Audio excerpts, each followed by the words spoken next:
Somewhere in Africa tonight, a man's body is being dissolved. Not by time, not by the earth, by acid, poured by government officials. From Belgium, the year was 1961. The man was Patrice Lumumba, the first democratically elected Prime Minister of the Congo. And the reason they had to erase every trace of his body tells you everything you need to know about what Africa was truly worth to the people who claimed to be civilizing it. June 30th, 1960. Congo declared independence from Belgium after 75 years of one of the most brutal colonial regimes in human history. And standing at the podium that day was a 34-year-old man from a small village called Onalua, a man who had built a political movement with his bare hands, Patrice Lumumba. But Lumumba did something that day that nobody had planned for. He looked the Belgian king in the eye, in front of every camera in the world, and he told the truth. Our wounds are too fresh and too painful for us to forget them. We have known humiliation. We have known mockery.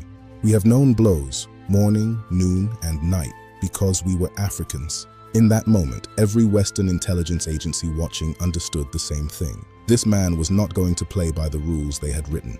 And Congo, the country sitting on top of coltan, cobalt, uranium, diamonds, and gold, was not going to be handed over quietly. Lumumba had to go. CIA Director Alan Dulles wrote one sentence about Lumumba in a classified cable. Lumumba's removal must be an urgent and prime objective. Removal.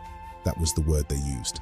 They tried poison first. The CIA sent an operative to Leopoldville with a tube of toothpaste, laced with a biological toxin engineered to kill without leaving a trace. The plan failed. Lumumba switched toothpaste, so they moved to Plan B. They would use an African hand to do a Western job. By September 1960, just 70 days after independence, Lumumba had been removed from power by a CIA-backed coup, stripped of his title, stripped of his protection, but still alive, still dangerous.